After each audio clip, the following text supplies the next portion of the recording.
Hey guys, welcome back to the channel. It's the post-game show. RB Salzburg 1, Chelsea 2. Guys, Graham Potter has managed to get it done. In terms of first round Champions League group stage, Chelsea has qualified for the knockout round. And yeah, I mean, it's, we do, as Chelsea fans, we do tend to take these things for, granted. But, kudos to Graham Potter.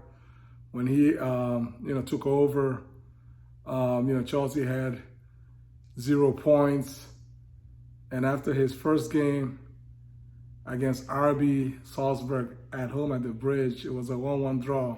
We had 1 point and we were planted at the bottom of the group.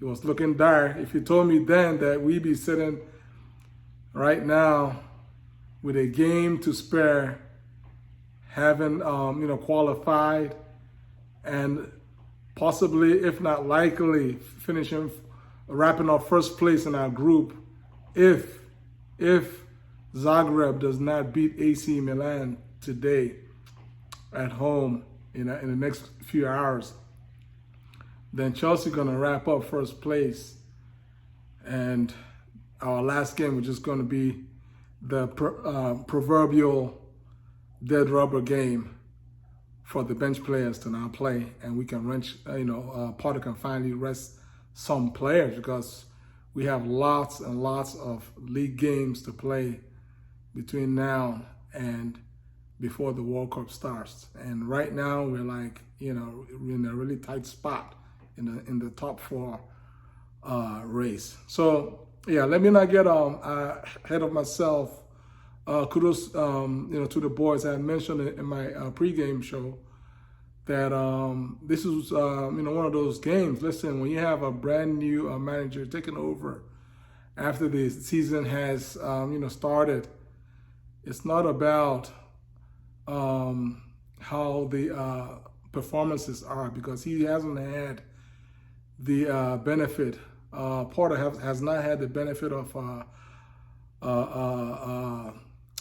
preseason, right? He hasn't had that chance to work with his players in preseason with preseason games to get the players to understand his ideas of football.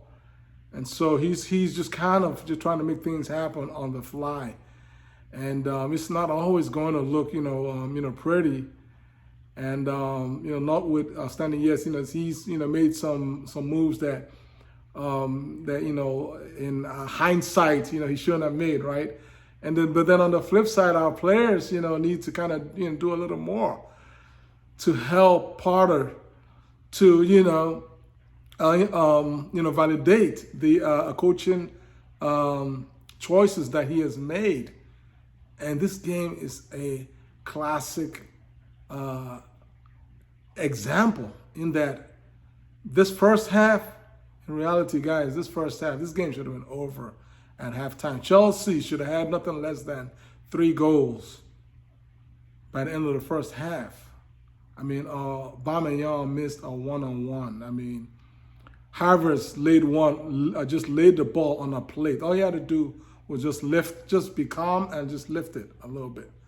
And it's inexplicable. It's not what I had expected from Aubameyang. I expected him to be ice cold and finish. And he just kind of just rushed the shot, and the goalie's I believe his outstretched leg made the save. And then moments after that, Havertz just had a header, I think from across from Gallagher, who was brilliant throughout the game. For me, he was, one of our best players, and possibly between him and Kovacic. I would say are the 2 of our best players today for me, personally. And Gallagher sent the cross in. Havertz was about 5 yards away. I mean, Havertz, I mean, we've seen Havertz score headers from much tougher angles. And this, he just had to just calm down and just bury that header. Either left to the left side or to the right side. It wouldn't matter. The goalie would not have saved it. And he just sent it right close to the goalie. Goalie made the save. And then just right before halftime, Aubameyang had that shot to the near post, and a fair play to that goalie. Of course, he went ahead and made a nice save on that one. I know I must have missed maybe one or two other chances in the first half. We should have easily been up 3-0 at halftime. Then, of course, as fate would, have it, in the second half, just out of nothing, guys. This is pretty much a carbon copy of the first leg at the bridge where they, they did nothing, pretty much in the whole game. And then, boom, they just got that counter attack and scored. The difference is that they, when they scored their goal to make it 1-1, I think it was around the 55th minute, so there's tons of time left. So we had more than enough time to, try and find a way to win the game. And at that point in time, where you were kind of reverted back to, things not kind of looking too good, things looking kind of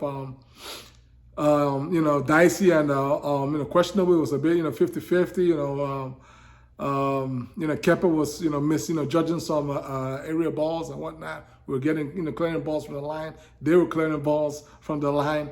And then out of nowhere, our Champions League hero himself, the German, Mr. Kai Havertz, left-footed wardy, a world-class quality strike from outside the box. I mean, that was money. That's a money shot. That's why you pay the big bucks.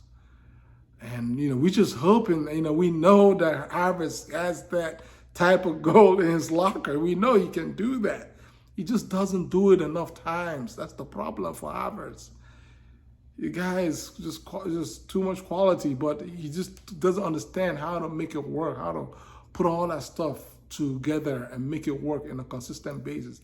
If Havertz can find his comfort level and begin to play ball, just let the game come to him naturally, guess what?